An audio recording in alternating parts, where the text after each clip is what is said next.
Dalam episode kali ini, saya akan mengajak Anda berkunjung ke surga bawah laut di ujung Kalimantan Timur, tepatnya di Kabupaten Berau. Ya, Kepulauan Belawan. Kepulauan Belawan dikenal dengan wisata bahari yang begitu menawan. Keindahan taman bawah laut Kepulauan Belawan pun menjadi daya tarik bagi para penyelam kelas dunia. Nah, di Pulau Kakabak ini, kita bisa melihat ubur-ubur tidak menyengat atau jellyfish stingless.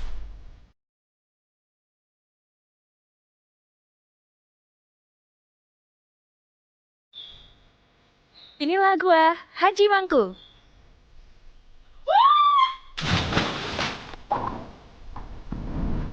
Gua Haji Mangku dikenal dengan airnya yang kebiru-biruan. Momen terbaik berkunjung ke gua ini ialah siang hari saat matahari menembakkan sinarnya.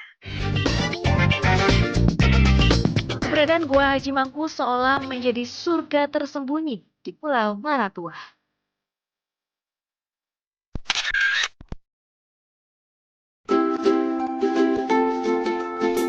Untuk menuju ke Kepulauan Rawan, saya harus menempuh perjalanan udara. Perjalanan udara saya tempuh dari Jakarta menuju Balikpapan, dilanjutkan perjalanan menggunakan pesawat jenis ATR untuk tiba di Tanjung Udap, Kabupaten Berau, Kalimantan Timur.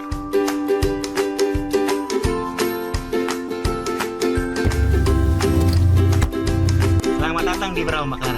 Nah, akhirnya kita sampai setelah perjalanan yang cukup panjang tadi dari Jakarta ke Balikpapan, dari Balikpapan dan kita saat ini udah nyampe di Berau. Untuk tiba di Kepulauan Rawan, perjalanan pun masih cukup panjang. Saya harus melanjutkan perjalanan dengan menggunakan mobil kurang lebih 2,5 jam untuk tiba di Tanjung Batu. Dari Tanjung Batu, saya pun menyewa sebuah speedboat untuk menyeberang ke Kepulauan Rawan. Pulau pertama yang akan saya singgahi ialah Pulau Maratua. Dalam perjalanan saat hampir tiba di Maratua, saya disapa sekelompok mamalia yang ramah. Biasanya lumba-lumba muncul ke permukaan di pagi hari saat arus gelombang tidak terlalu tinggi. Saya pun sangat beruntung. Lumba-lumba ini seolah menyambut kedatangan saya di Pulau Maratua. Setelah menempuh perjalanan menggunakan speedboat selama kurang lebih 1 jam, tibalah saya di Pulau Maratua. Dalam kunjungan saya ke Pulau Maratua, saya memilih menginap di Maratua Paradise Resort. Penginapan ini dibangun menggunakan bahan dasar kayu. Sebagian unitnya dibangun di atas air. Tak heran Maratua Paradise Resort disebut-sebut sebagai Maldives-nya Indonesia. Sayangnya saya tidak bisa merasakan sensasi tinggal di water villa karena sedang penuh. Tak masalah, akhirnya saya menempati sebuah villa di tepi pantai atau beach villa.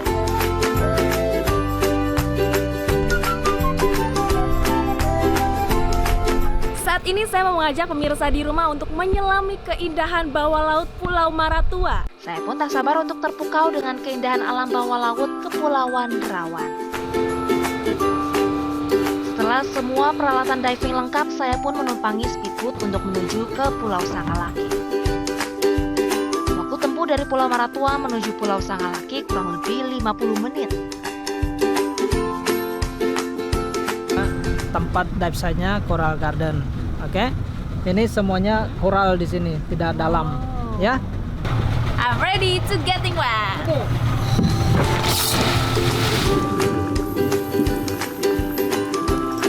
Banyaknya terumbu karang menjadikan Coral Garden sebagai tempat kesenangan bagi ikan-ikan kecil.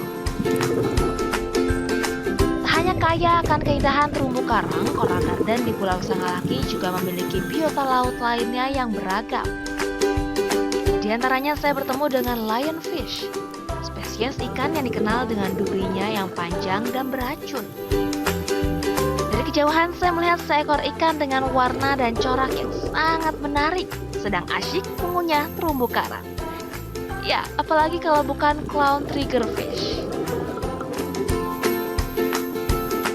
Belum selesai mengagumi keindahan biota laut, tiba-tiba seekor parimanta menghampiri saya. Sambil mengibaskan siripnya, Parimanta ini seolah mengajak saya menari bersama. Ya, Parimanta atau manta ray merupakan spesies yang paling dicari wisatawan saat berkunjung ke Pulau Sangalaki. Ikan ini menunjukkan perilaku bersahabat dengan para penyelam, namun penyelam harus berhati-hati karena Parimanta hidup di arus yang kencang.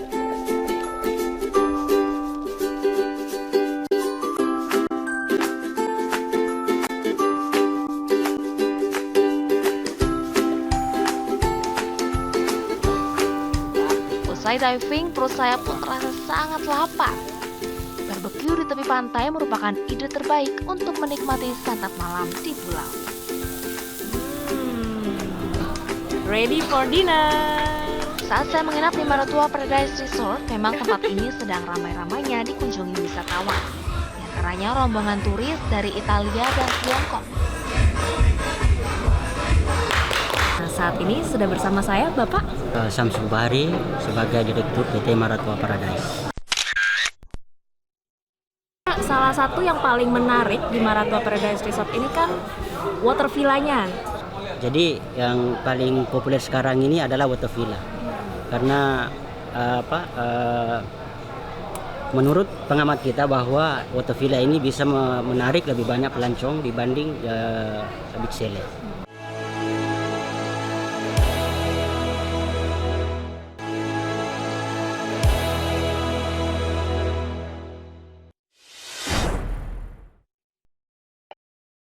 Travelers, di pagi hari yang begitu cerah ini, saya menyempatkan diri melihat langsung aktivitas masyarakat nelayan yang menjadi mayoritas mata pencarian di Kota Baru.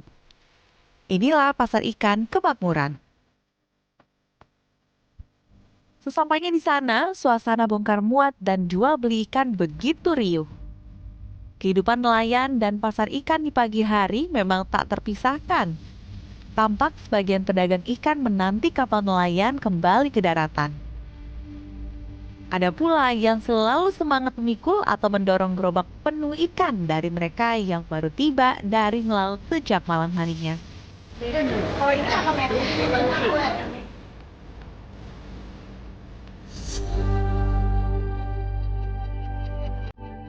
Tak hanya nelayan, daerah pesisir juga merupakan surga bagi para penderes nira yang menggantungkan hidupnya dari gula aren. Sebagian warga di Kota Baru pun juga menjadi petani aren. Gula aren diproduksi dengan cara yang masih sangat tradisional. Saya sempat menjumpai Pak Bahar yang sehari-harinya menderes nira sekaligus pembuat gula aren. Mata pencaharian lainnya bagi warga yang bukan tinggal di wilayah pesisir, salah satunya adalah memproduksi gula aren. Nah, kegiatan ini bisa juga menjadi destinasi wisata bagi Anda travelers yang suka ataupun penasaran dengan aktivitas dari warga lokal. Karena tidak hanya melihat, tapi kita juga bisa ikut dalam proses pembuatan gula aren ini. Nah, saat ini prosesnya adalah setelah nira dikumpulkan dari pohon, setelah itu dimasukkan ke dalam wajan dan kemudian dimasak menggunakan tungku tradisional, dan ini harus diaduk terus-menerus ya Pak selama berjam-jam sampai mau diangkat ya? Sampai mengental. Seperti ini sudah mengental. Setelah itu akan dimasukkan ke dalam cetakan dan didiamkan beberapa menit. Setelah itu gula aren pun siap untuk dijual. Berkunjung Kota Baru rasanya tidak lengkap apabila belum menyambangi salah satu kampung tradisional suku Bajau. Saya senang sekali nih dapat kesempatan pergi ke kampung suku Bajau di Desa Rampa, Kecamatan Pulau Laut Utara, Kabupaten Kota Baru. Lebih dari 8.000 jumlah penduduk tinggal di Desa Rampa yang mayoritas berprofesi sebagai nelayan. Di sini saya melihat berbagai kearifan lokal dan kegiatan yang dilakukan oleh warga suku Bajau sama. Salah satu suku yang paling banyak tersebar di wilayah kepulauan adalah suku Bajau. Nah, beruntung saat ini saya mendapat kesempatan untuk mengunjungi salah satu kampung Bajau yang ada di Kota Baru, Kalimantan Selatan. Ternyata ramai dan juga luas banget kampungnya. Saya akan mengajak Anda, travelers, untuk mengunjungi dan melihat bagaimana aktivitas sore di Kampung Bajau, Kalimantan Selatan ini. Tapi saya nggak sendiri karena saya ditemani oleh seorang guide, yaitu Bang Fitri. Ya. Bang, langsung aja yuk ajak saya untuk muter-muter lihat di Kampung Bajau itu. Ayo kita. Langsung aja Bang. Bang, tapi sebetulnya apa sih yang menjadi daya tarik dari wisatawan untuk berkunjung di sini? Karena di sini Kota Baru ini beda dengan kabupaten lain ada di Kalimantan Selatan. Kita ada 13 kabupaten di Kalimantan Selatan. Suku Bajau ini cuma ada di Kabupaten Kota Baru, sehingga merupakan daya tarik sendiri bagi masyarakat luar. Keunikannya mereka ini mempunyai suatu ritual upacara adat selamatan laut yang biasa mereka laksanakan 1 tahun sekali. Uniknya ada kan kepala adat itu namanya Sandro. Sandro itu begitu menancapkan seperti bambu ancak, dikasih air, areal ancak ini semua air itu jadi tawar semua. Mereka pada lompat ke laut untuk mengambil air itu, cuma sekian menit air itu diharapkan menjadi penawar kesembuhan, kesehatan dan macam-macam bagi mereka. Itu uniknya di sini. Memang suku Bajau itu warganya lebih banyak tinggal di atas laut begini. Iya. Mereka aktivitas harian hari-hari mereka ya hampir mayoritas semuanya lah 100% itu mereka di laut. Ya kalau sore seperti kita lihat tadi ibu-ibu tadi kan mereka aktivitas di depan rumah, anak-anak ramai apa segala. Mungkin seperti itu. Bercengkrama gitu ya. Oke. Benar. Menarik banget sih, Bang. Iya. Masyarakat suku Bajau memiliki kehidupan yang tak pernah jauh dari laut dan tinggal di rumah-rumah pangkuk dengan dinding yang terbuat dari kayu. Begitupun juga dengan lantai rumah penduduk suku Bajau yang seluruhnya terbuat dari bahan papan kayu sehingga kokoh untuk dipijak. Beberapa di antaranya tampak ibu-ibu yang sedang menjemur ikan hasil tangkapan untuk dijadikan ikan asin yang juga siap untuk dijual ke pasar tradisional sekitar. Sungguh pengalaman yang seru bisa singgah di desa ini karena hampir setiap aspek kehidupan masyarakat yang saya temui berhubungan dengan kehidupan laut. Karena tinggal di perairan laut, kegiatan sehari-hari suku Bajau didukung oleh transportasi air berupa perahu. Perahu-perahu biasanya terparkir di pelataran rumah mereka. Selain sebagai alat transportasi, perahu-perahu juga digunakan oleh masyarakat suku Bajau untuk mencari nafkah. Usai memancing ikan di laut, aktivitas warga di Kampung Bajau ramai sekali. Banyak kegiatan yang dilakukan oleh suku Bajau. Apabila beruntung, Anda bisa juga menjumpai upacara adat suku Bajau sama dengan tradisi yang mereka miliki. Sore hari, sembari berjalan menuju jembatan baru di Kampung Bajau ini, dari kejauhan terdengar lirik suara nyanyian dan musik tradisional masyarakat Bajau.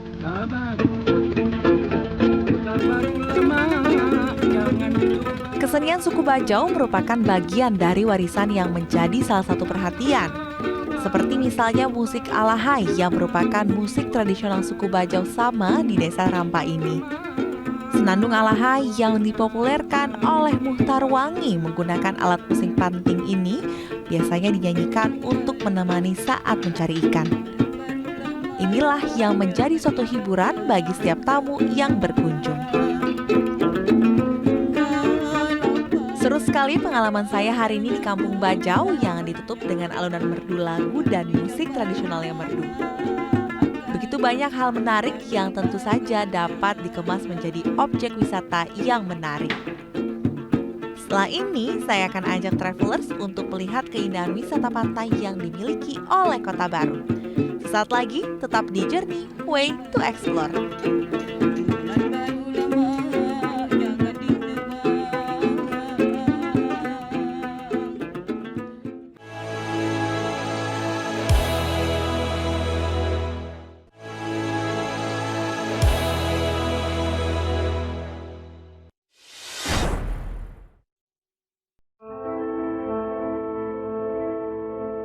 Satu hewan yang terbesit di kepala saya ketika mendengar kata Kalimantan Tengah, yes, orang utan. Gak sabar banget lihat orang utan secara langsung di hutan.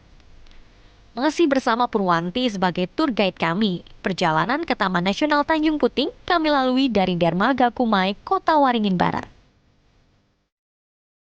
Perjalanan menuju ke sana akan menjadi perjalanan yang tak terlupakan. Karena kami akan bermalam di kapal kelotok wisata.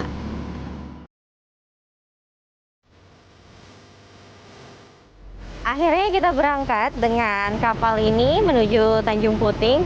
Kalau misalnya lihat di maps ini sih, kita nanti akan masuk ke Sungai Sekonyer. Selama perjalanan itu pun nanti akan bertemu tuh sama binatang-binatang liar yang ada di situ. Sepanjang perjalanan kami menyusuri Sungai Sekonyer dengan berbagai pemandangan flora dan fauna. Ya, ini dia yang selalu menyapa kami. Hai bekantan. Banyak sekali ya. Jadi bekantan ini kerap berkelompok. Selain itu juga ada burung yang sangat cantik, yaitu Raja Udang. Terus menyusuri sungai, kami pun bertemu Asian Black Hornbill. Kalau beruntung dan air sungai surut, maka pengunjung dapat bertemu buaya yang melintas ataupun sedang berjemur. Aktivitas pertama yang langsung kami lakukan adalah ke feeding station untuk melihat orang utan yang datang makan pisang.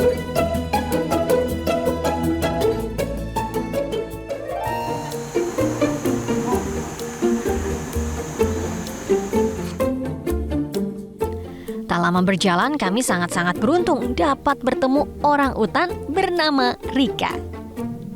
Saat itu Rika sedang berada di batang pohon dekat jalur trekking. Kami pun tetap sedikit takut ya kalau dekat dengannya.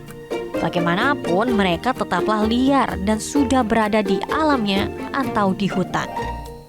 Sejenak kami mengabadikan momen mahal ini dan melanjutkan perjalanan walaupun Rika sempat merasa terancam.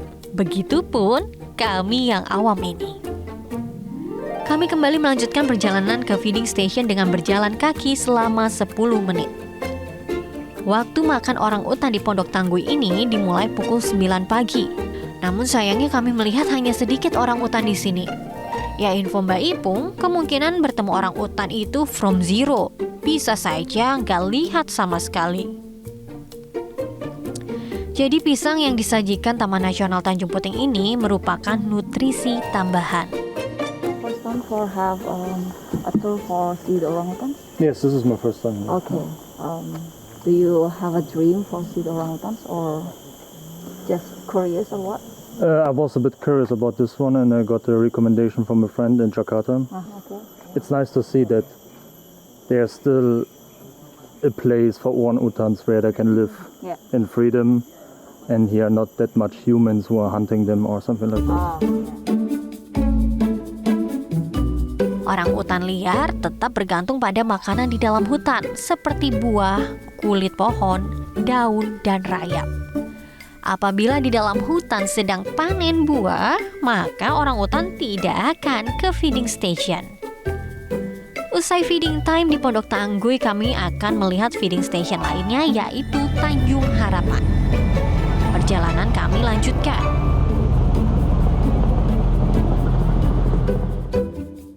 Kapal ini terbuka, terdapat meja makan untuk menyantap makanan mulai sarapan hingga makan malam. Dalam perjalanan kami pun akan menyantap makan siang dengan beragam menu yang pastinya akan memanjakan perut yang sudah mulai lapar.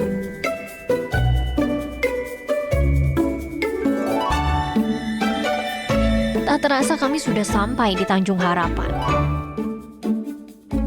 Yang terpenting ialah tetap jaga jarak aman jika melihat orang utan setidaknya 5 meter. Kita langsung pindah aja, jangan stay di situ.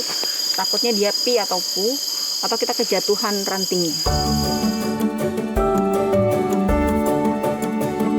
Tamu yang datang disarankan tidak membawa makanan atau minuman agar tidak menarik perhatian orang utan.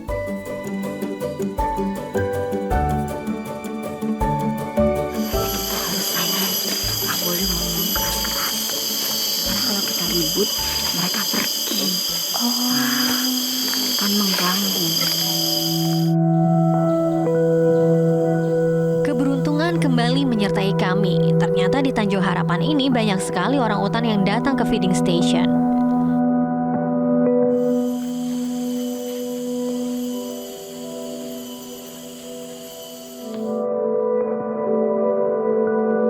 Setelah dia mengamati orang utan, ternyata mereka mengambil banyak pisang, lalu membawanya ke bagian atas pohon. Orang utan ini tidak suka eye contact dengan manusia. Mereka bisa saja marah dengan mengeluarkan bunyi. Udah. Tuh. Udah. Walaupun beda ya. Itu dia marah tuh. Udah potekin ranting. Nanti kalau misalnya dia bete beneran dilempar ke orang yang di bawah. Tadi udah gitu soalnya. Nah, itu masih megang rantingnya tuh. Tuh kan. Tuh. Tanjung Puting menjadi satu-satunya di dunia sebagai tempat peluang terbesar untuk menyaksikan orang utan secara liar. Hingga saat ini, wisatawan yang datang 80% ialah wisatawan asing.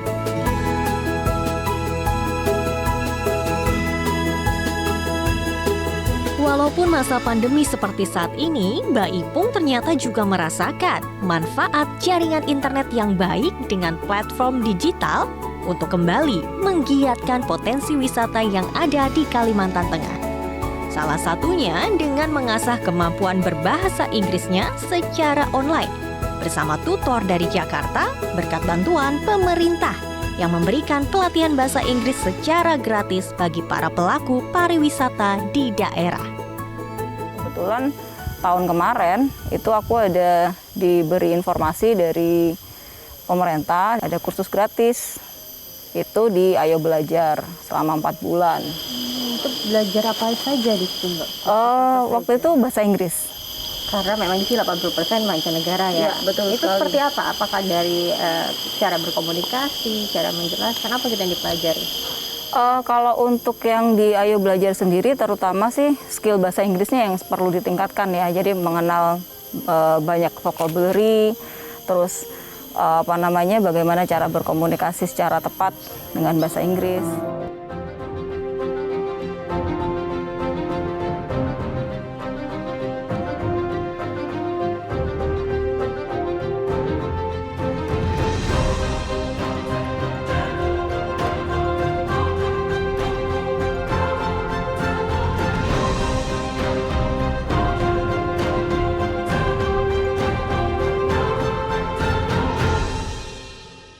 Jelajahi cara baru mendapatkan informasi. Download Metro TV Extend sekarang.